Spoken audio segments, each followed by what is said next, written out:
Reformed Christians and Catholics both claim Augustine. Both are correct. They are reading different decades of the same man. Augustine of Hippo documented his own transformation in a work called the Retractations, completed in 427 AD, near the end of his life. In that text, he reviewed everything he had ever written and corrected what he now believed he had gotten wrong. The corrections on free will are among the most extensive in the entire document. They span decades, and they reveal something most people sitting in church on Sunday have never been told: that the early church fathers built Christian theology on a moving target, and the denominations that followed had to choose, largely without knowing it, which moment on that target to freeze in place and call permanent truth. Martin Luther chose the third phase, Augustine. John Calvin systematized it. The traditions that pushed back, Roman Catholic, Methodist, much of Eastern Orthodox Christianity, lean heavily on versions 1 and 2. What most Christians in all of these traditions have never been shown is that the controversy between Augustine and Pelagius, which shaped the entire landscape of Western Christian theology, is itself divided on the Augustinian side into three distinct positions written by the same man across 60 years. All of them claim Augustine. None of them inherited all of him. This episode maps all three phases with the citations and shows you exactly where your tradition stands on that map. To understand why Augustine's theology shifted so dramatically, you need to understand who he was before he was a theologian. Augustine was born in 354 AD in Thagaste, a Roman municipal city in the province of Numidia, in what is now northeastern Algeria. His mother, Monica, was a North African Christian of deep and urgent personal faith, who would spend years in sustained prayer for her son's conversion. His father, Patricius, was a Roman pagan who came to Christianity only near the end of his life. Augustine was educated in rhetoric and philosophy in Carthage, the dominant city of Roman North Africa. At 18, by his own account in the Confessions, Book 3, Chapter 4, he read Cicero's Hortensius, a philosophical dialogue now lost except in fragments, and experienced what he described as a sudden and consuming love of wisdom. Then he joined the Manichaeans. Manichaeism was a dualist religion founded by the Persian prophet Mani in the 3rd century AD. It taught that the universe was governed by two co-eternal principles in permanent combat: light and darkness. The God of the Old Testament in Manichaean theology was the God of darkness, a malevolent creator who had imprisoned particles of divine light inside corrupted physical matter. Human beings were prisoners of that corruption. Genuine free choice in this cosmology was largely illusory. The soul was too deeply embedded in material evil to orient itself freely toward the good. Manichaeism offered Augustine something Christianity had not yet given him: a sophisticated intellectual framework for explaining evil without blaming God. A young man trained in classical rhetoric, encountering the Old Testament for the first time in its Latin translation, would have found it crude and philosophically thin. Manichaeism was cosmopolitan, philosophically serious, and appeared to have answers.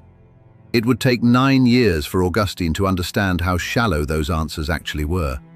Augustine spent 9 years inside this system. 9 years. That is not a passing curiosity. That is a formative commitment. And then everything changed. He grew disillusioned progressively by Manichaeism's failure to answer his deepest philosophical questions, by the intellectual poverty of its leading teachers, and finally by his encounter with Bishop Ambrose of Milan. Ambrose's preaching demonstrated that Christian scripture could be read allegorically and philosophically, rather than woodenly and literally. Through that encounter, Augustine was also introduced to the Neoplatonist philosopher Plotinus, whose Aeneads described the soul's ascent toward a supreme, immaterial good that bore striking resemblance to what Augustine was beginning to understand the Christian God to be. His conversion came in 386 AD in a garden in Milan. The Confessions, Book 8, Chapter 12, records that he heard a child's voice repeating the Latin words tolle lege, take up and read. He opened the letters of Paul and landed on Romans 13, verses 13 and 14. Light flooded his heart. All doubt dissolved. He was baptized by Ambrose in the spring of 387 AD. That baptism is where phase 1 begins. What most Christians do not realize is that the first thing Augustine needed to prove, urgently, philosophically, for his own intellectual survival, was that free will was real. Because he had just spent 9 years inside a religion that systematically denied it. The rehabilitation of genuine human freedom was not an abstract project. It was the foundation of everything that came next. In his dialogue on Free Choice of the Will, written between 388 and 395 AD, he makes the argument explicitly. In Book 1, Chapter 1, he states that evil is done only by those who will it, that evil originates in genuine choice, not in the nature of matter or in the design of a malevolent deity. This was a direct refutation of everything Manichaeism had taught him. If evil comes from genuine choice exists. And if genuine choice exists, the Manichaean cosmology collapses from its foundation. Scholars, including James Wetzel of Villanova University, writing in Augustine and the Limits of Virtue in 1992, and Robert Dodaro of the Augustinianum Pontifical Institute in Rome, have identified this early period as the most philosophically open stage of Augustine's career. He draws on Philippians 2, verse 13, where Paul writes that it is God who works in you, both to will and to work for his good pleasure, but reads this in the early phase as a cooperative relationship rather than a unilateral one. Grace assists a genuinely active human will.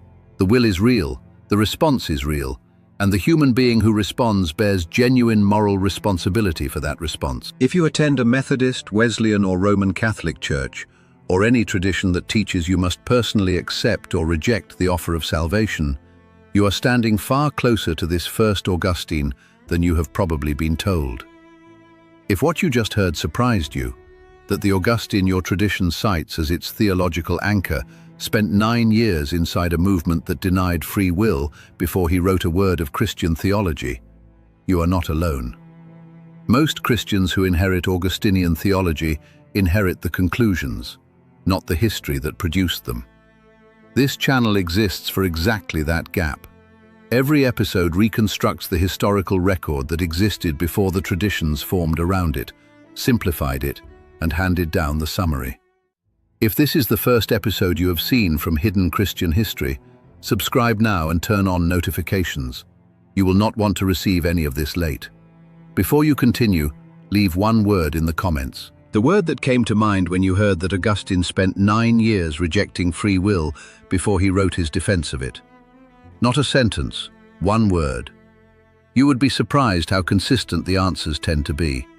The second phase of Augustine's thinking, roughly 395 to 411 AD, is the period in which quiet pastoral reality began to erode his philosophical confidence in the human will. By 391 AD, Augustine had been ordained as a priest in Hippo Regius, a port city on the Mediterranean coast of Roman North Africa, reportedly against his own stated wishes. Within 4 years he became bishop. The daily demands of episcopal ministry, hearing confession, mediating legal disputes, counseling men and women who believed the gospel sincerely and continued to fail in patterns of self-destruction, began to open a gap between what he had described philosophically about the human will and what he witnessed every week in the lives of actual people. Then something completely unexpected happened. The scripture passage that broke the dam open was not one of Paul's famous soteriological arguments.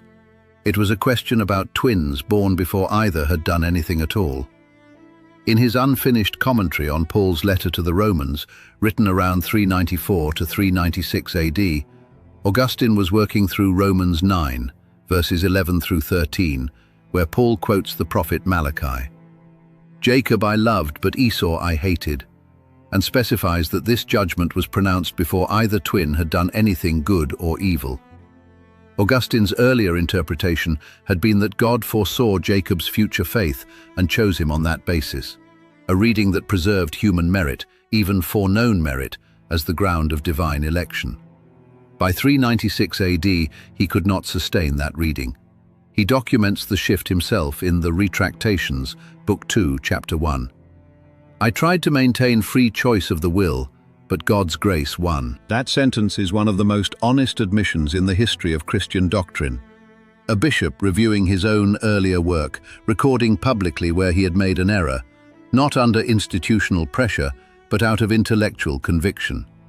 This channel carries no sponsors and no advertisers, just the research. If that matters to you, the QR code is on your screen now, and the link is in the description. This is also the period of the Confessions, completed around 400 AD. Most readers approach it as autobiography. It is also a sustained theological meditation on the relationship between divine grace and human desire. When Augustine writes in Book 1, Chapter 1, "You made us for yourself, and our heart is restless until it rests in you," he is not only describing his own experience, he is articulating a doctrine, that the human will is oriented toward God by nature, but can arrive there only through grace. The will is real in this middle period, but it is no longer sovereign. The middle period Augustine is the most nuanced, and for that reason perhaps the most frequently ignored in denominational theology. He is too open for Calvinist readings and too restrained for Arminian ones. He is a man in genuine intellectual transit, and transit is far harder to systematize than arrival. What ended the transit was a British monk named Pelagius. Pelagius had been living in Rome since approximately 390 AD and had built a substantial following among the Roman Christian elite.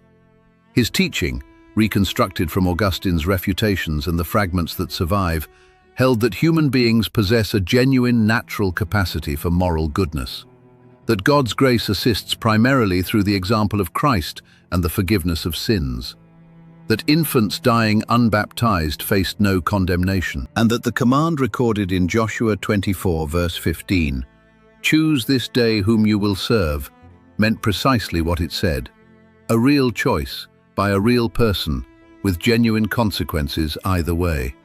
To Pelagius, these were not provocations. They were what reading scripture plainly seemed to teach. To Augustine, by 411 AD, they were theologically catastrophic. That is when everything changed. The controversy did not unfold as a single debate. It was a sequence of councils, condemnations, appeals, and imperial reversals stretching across nearly 2 decades. The Council of Carthage in 411 AD addressed Pelagianism formally for the first time. A regional council in Diospolis, in present-day Israel, initially acquitted Pelagius of heresy in 415 AD. 2 North African councils in 416 AD condemned him again. Pope Zosimus in Rome initially cleared Pelagius of the charges, then reversed himself under pressure from the North African bishops and from the Emperor Honorius, issuing the Tractoria in 418 AD, a letter condemning Pelagianism that all Western bishops were required to sign. Augustine was at the center of every phase, and the controversy pushed his thinking further than the pastoral years of the Middle Period ever had. By 418 AD, he was producing work that would have been unrecognizable to the young philosopher who had composed On Free Choice of the Will 30 years earlier. In On the Grace of Christ and on Original Sin, written in 418 AD, he argues that Adam's sin in Genesis 3 did not merely wound human nature.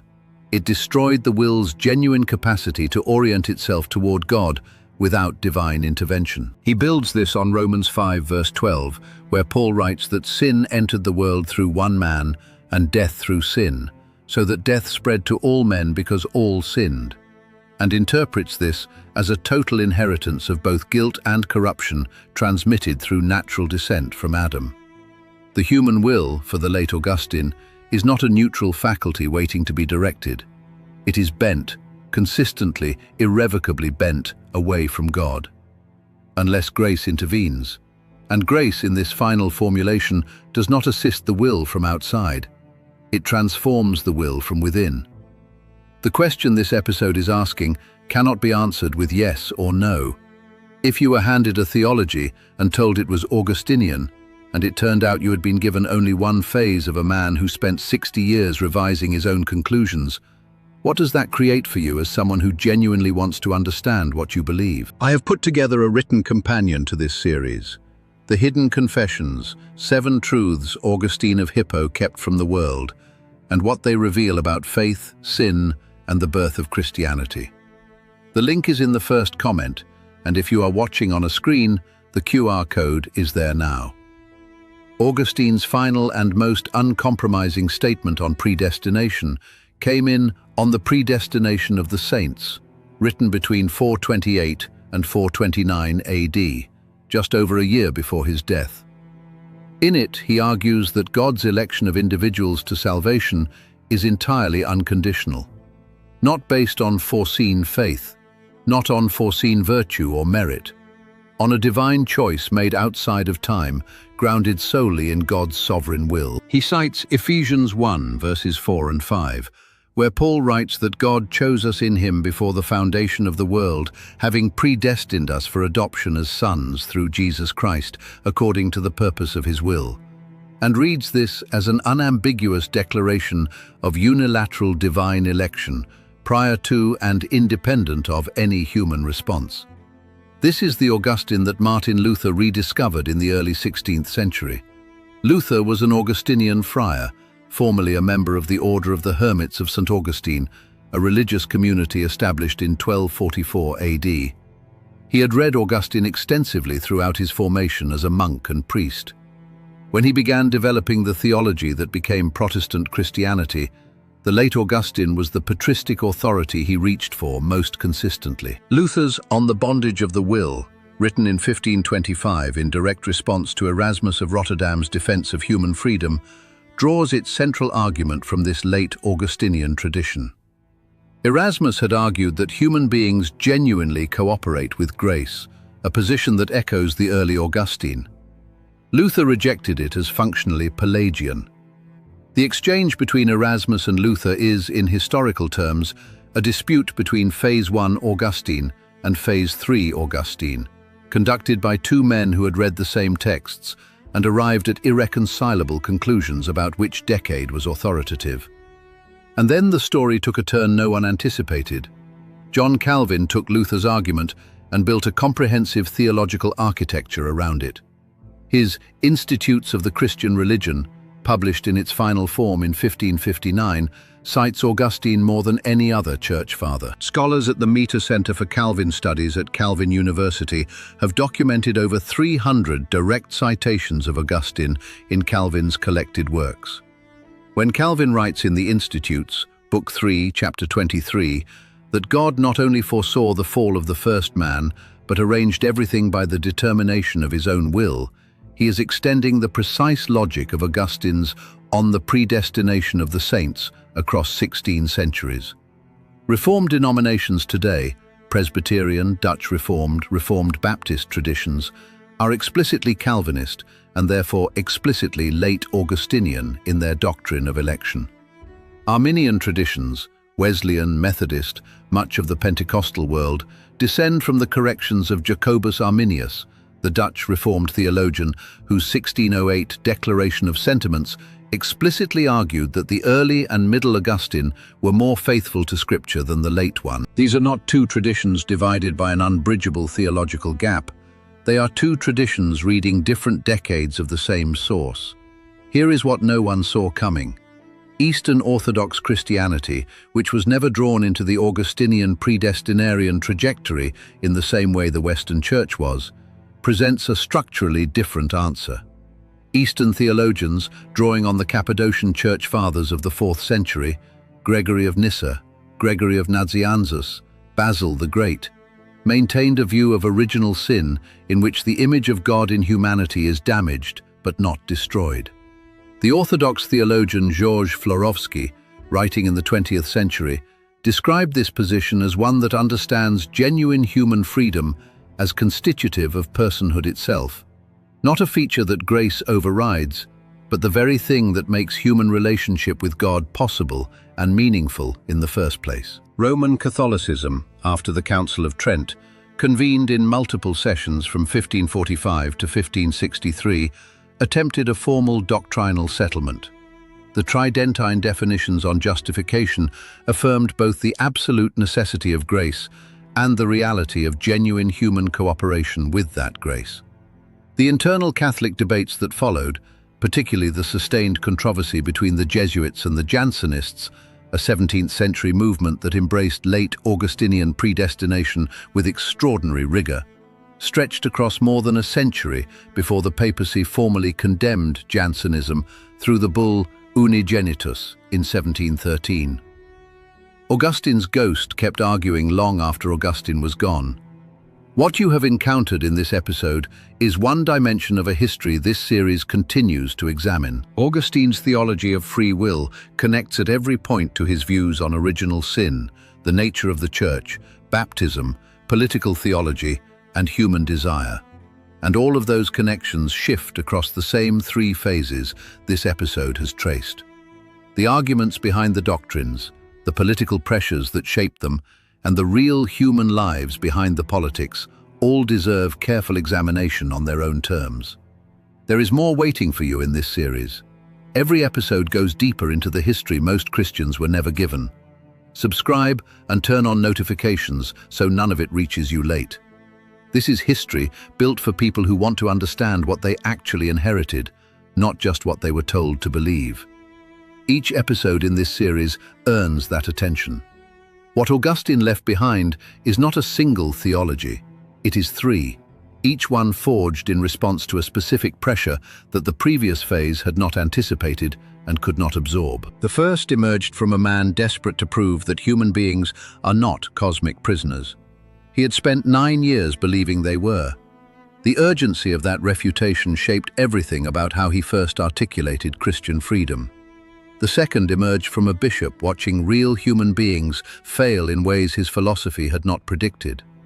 The gap between theoretical freedom and lived pastoral experience changed what he could sustain intellectually. The third emerged from a controversialist trying to stop a movement he was convinced would dissolve the Christian doctrine of grace from within. The fight against Pelagius drove him to positions he might never have reached in a quieter life. Then something completely unexpected happened. Augustine documented all of it, not privately, not apologetically, in a published review of his own life's work. The Retractations, written in 427 AD when he was 73 years old, exists because Augustine knew he had changed and believed that those who came after him deserved to know it.